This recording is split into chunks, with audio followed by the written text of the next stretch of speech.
Hello, big boy. It's Baba. Now, I have a very good story for you. At your request, can you see who it is? Yes, it is Moustronaut. And this time, Moustronaut is going to Mars. Now, do you know where Mars is? Do you know what Mars is? Mars is sometimes called the red planet because Earth is sometimes called the blue and green planet because there's so much water and there's so much land. If you look around today, did you see lots of trees? Did you see lots of grass? Did you look up in the sky? What colour was the sky? And what colour is the sea? Interesting. So, if you were on Mars, what colour would you see? You would see red, wouldn't you? Yeah? And apparently, it's very dusty, like a desert. So, we'll find out what Moustronaut does. Moustronaut goes to Mars. The Galaxy rocket was just 1 week away from launching. It would be the first human mission to Mars. Even though Mars was Earth's neighbour, it's the next planet along. The astronauts would need to travel more than 35 million miles. Woo! That's not like going to the 7-Eleven, is it? That's quite a long way away. And Meteor, the Moustronaut, couldn't wait to go. The astronauts had been training for 2 years for this trip. Meteor watched everything they did. Each day, he looked over the astronauts' shoulders as they studied and sat on the table and listened while they ate and kept a notebook of the flight plan and procedures. There's Moustronaut under the table. Meteor was certain he would be going to Mars too. He might not be the biggest astronaut, but he had the power of small. He worked hard to stay in shape. He ran with Claudia. He did chin-ups with Claire.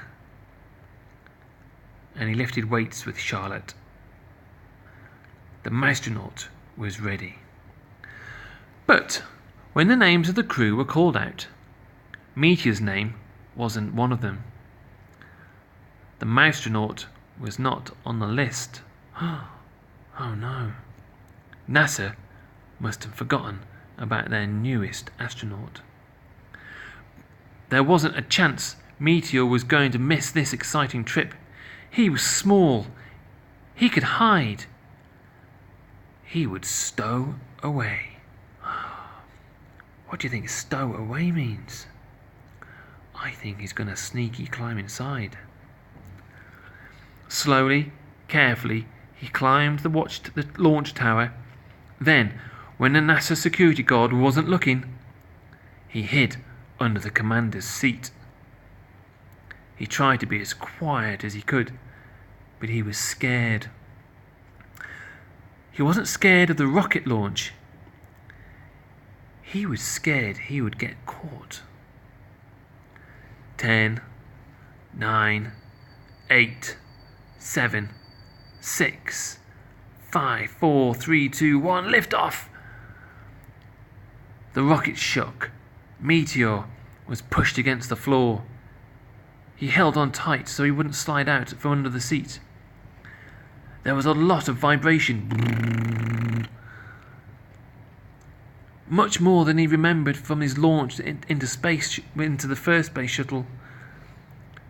But not enough to bother a Moustronaut. 9 minutes later, they were in space. Meteor loved the feeling of weightlessness. During the long journey, Meteor stayed hidden. He would only come out for crumbs when the astronauts slept. And as Earth got smaller behind them, the red dot that Mars was, Mars grew bigger. And after 6 months, they finally arrived. Meteor had stayed hidden the whole time. When no one's looking, Meteor peeked through the window and saw different shades of red and orange. Mars was nothing like Earth, but it was still beautiful in its own way. He also heard the astronauts making plans. 2 of them would go down to the surface and explore Mars on foot, and with a thing called the rover. But there was a problem. Galaxy's commander was talking to Mission Control at Houston. One of the landing craft's engines had failed its test and wouldn't work. The remaining engine wasn't strong enough to carry even 1 astronaut. There would be no trip to the surface of the red planet. They would need to turn around and come back to Earth. But the Moustronaut had an idea. He shot out of his hiding place to the surprise of the crew. "Meteor, where were you hiding?" the commander asked. They were happy to see him, but still sad about their failed mission. Then Meteor floated over the hatch leading to the landing craft. Is it possible?" said the commander. "1 rocket engine could work for someone small enough." It was decided Meteor, the Moustronaut, would be the first thing to set foot on Mars. As he put his spacesuit, the crew gave him instructions. "You need to gather plenty of rock samples," said one. "And don't forget to bring some soil," said another.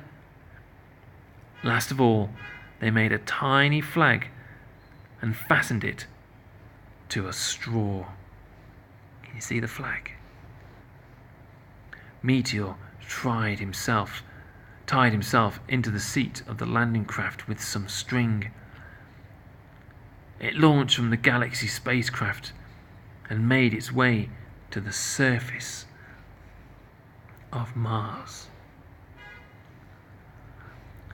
The Martian landscape was unlike anything Meteor had seen before. There were no plants, there was no water, but most important, there were no cats. But he got right to work, gathering the soil samples and the rock samples. The last thing he did before returning to the landing craft was to plant the tiny little flag that he had been given.